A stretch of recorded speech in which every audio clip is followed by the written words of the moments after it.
for my weekly Feng Shui, Astrology, and business timing tip. Today's discussion is about burnout in the workplace, and no matter if you're the employee or the boss, you're probably experiencing some type of burnout. I'm going to talk to you about 3 tips that are going to help you manage your stress level better today. From an astrological perspective, the Time Blazer Business Management System, we can see that the fiery monkey of 2016 is contributing to some of this burnout. And I anticipate, by the way, that some of this relief is going to be coming at the beginning of October through next year before we head into another fire year, which is going to be the fire rooster year. So stress can show up in many forms, and the fire monkey, this fire metal issue can manifest in the body in several different ways. So an overabundance of fire, you may see some things like eye problems, blood pressure imbalances, heart issues, and of course stress that can burn you out. So the metal from the monkey, that's the predominant element in the monkey is metal. You can see some issues as far as respiratory, colds, that kind of thing, or even breathing problems, your vocal cords as well as skin disorders like eczema flare-ups or shingle outbreaks. And that all doesn't sound very good. So how can classical feng shui help you stay healthy and get back to a productive work week? There's going to be several ways. The first one is, let's start with the main tenets of feng shui, which is the principle of yin and yang. So according to the Taoists, yin and yang explains everything in nature and in the universe.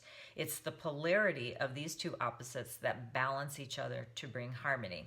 Ideally, we want to see a balance of yin and yang in your space.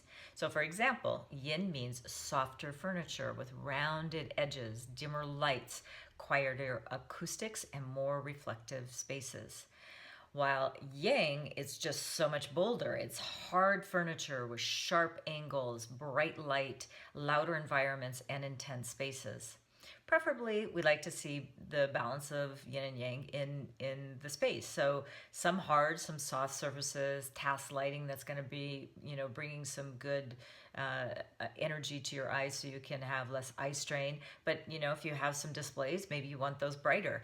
Activities areas that's going to balance some quiet and reflective spaces as well as those more active ones. So I see in spaces like high-tech environments with ultra-modern furniture and open space floor plans, intense lighting, massive amount of computers. This is really just too much yang with very little yin spaces to help balance the employees. Now, if you want an idea of what I'm talking about, walk into any Apple retail store and you're going to get to experience yang on steroids with constant movement.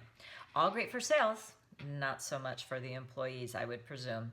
So a disclaimer here, I love my Apple devices. I don't have anything other than Apple devices, but I just wouldn't want to work in one of the retail stores for, a 40-hour work week.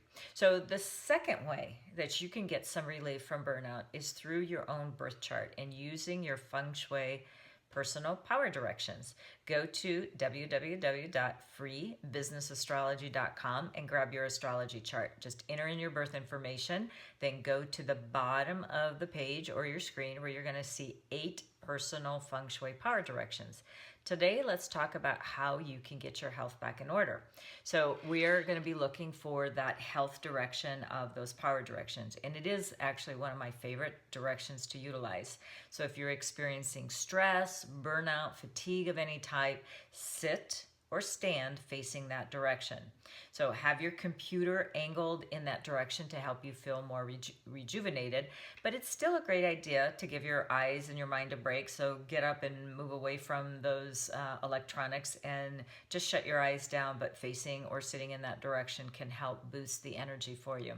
So, but I also think it's worth mentioning as well that the health direction will also help resolve obstacles. So it could be working with difficult clients, you're just at wit's end, you don't know what to do.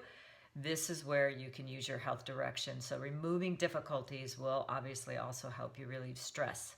Finally, my last tip for today is a lot of times my entrepreneurial clients feel that they have to do everything all by themselves.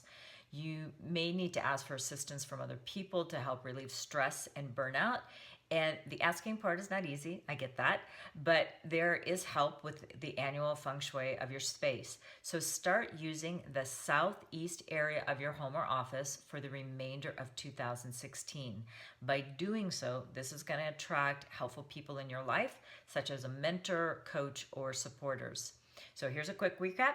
Balance the yin and yang spaces of the office with some furniture and lighting, and use your business feng shui power directions that's based on your astrology chart, especially using that health direction, and use the southeast area of your home or office in 2016 to help attract helpful people in your life.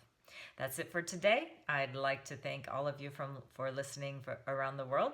Tune in next week for another exciting episode on Illuminating Feng Shui. We're going to be chatting with Beth Meisner on the power of cause networking.